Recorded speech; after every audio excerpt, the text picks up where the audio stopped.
How do I sound? Convincing. I've taken the liberty of transfiguring your robes. As we discussed, you'll need the password from Scrope, who could be anywhere in the castle. You might look for Professor Kagawa. She's taken to badgering the poor elf about Quidditch in the hopes that he can convince Black to change his mind.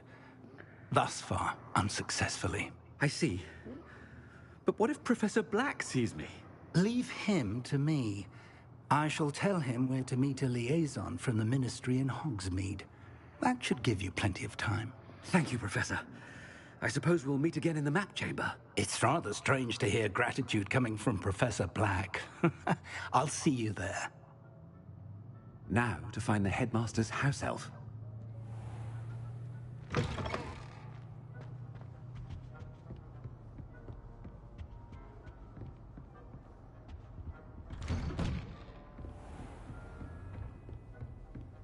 Professor, a moment of your time, please. Professor, I was hoping to catch you.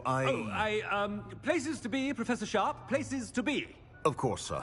Only... you'd asked me about a particular potion, and I did? I did, yes. Well, spit it out, Sharp. I don't have all day. Probably best not to discuss it here, sir.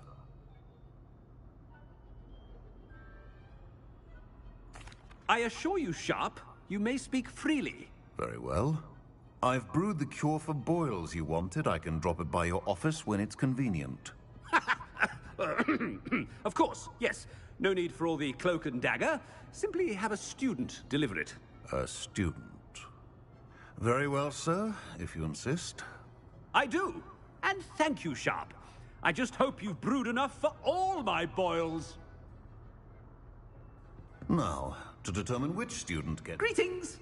I mean, out of my way, children. Has anyone seen my ivory-handled hand mirror?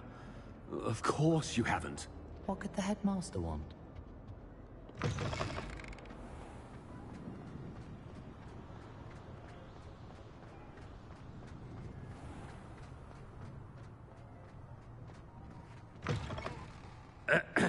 I wonder almost daily why I accepted this appointment from the Ministry. Headmaster?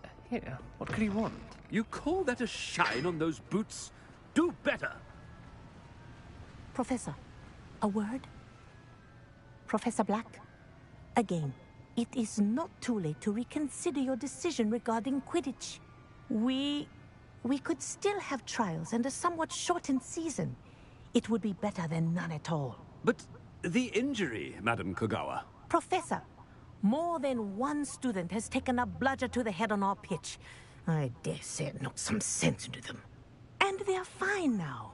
The fact that it happened to be a pureblood, well, that's no reason to... What nonsense! That you would trivialize the health of a student over a silly game. A silly game? You are quite impossible sometimes. Sir, I've a good mind to write to the Department of Magical Games and Sports at the Ministry about you. Good idea. I can even provide the parchment should you need it. Now, where is my elf? Parchment? Very well, I will, and with pleasure. And I spotted Scrope in the Great Hall. Seems to be avoiding me. I wonder why. Good day, Madam Kogawa.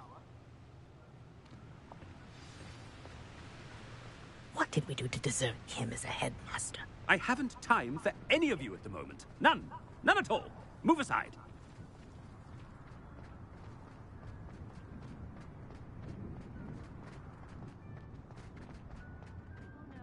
The headmaster, and he's coming this way.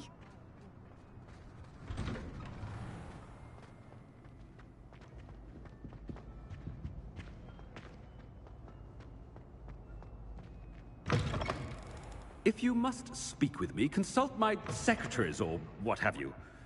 Professor, I need to speak to you. Hello, Professor Black. Ah, Professor Weasley. How delightful to see you. Sir? Since I have you here, I wonder if I might, speak with you about Professor Fig. Oh, very well. I've decided to give him a bit more, leeway with his time. Leeway, Professor? Are you sure that's wise? I confess I do worry for his students. He's rarely here as it is.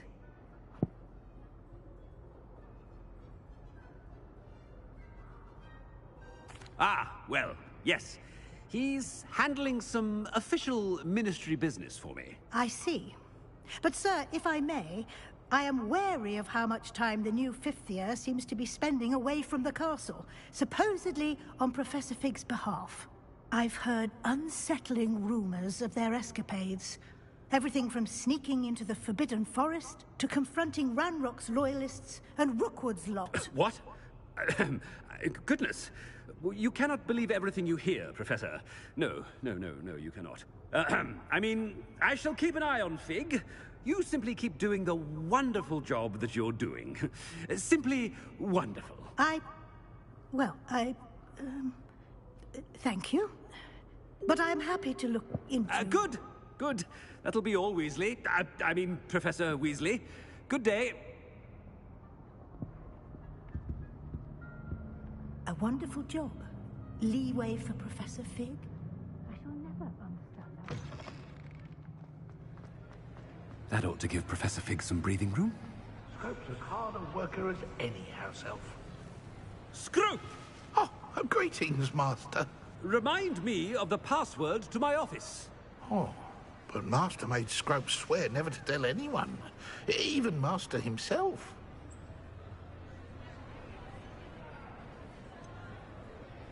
And now I'm telling you that you can tell me.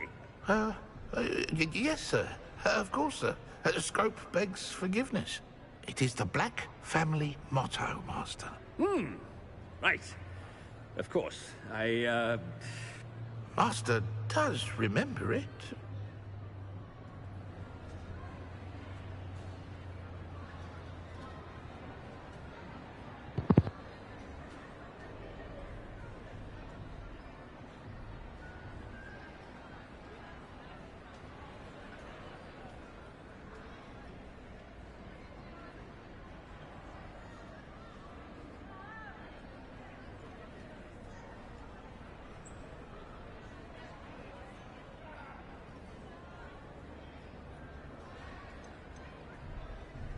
It's Purebloods forever, isn't it?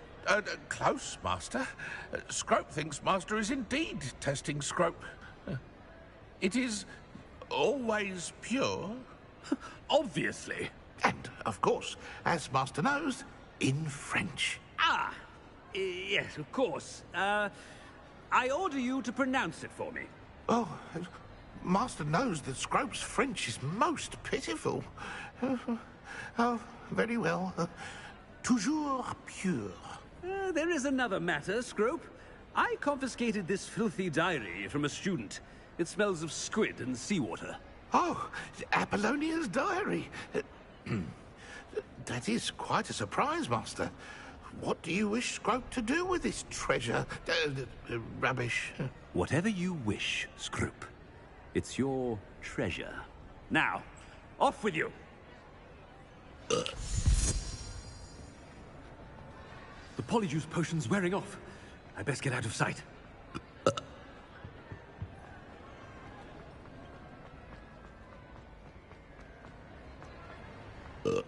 Made it just in time. It's wearing off. Fig was right. I can't believe it worked. Now to speak the password to the gargoyle.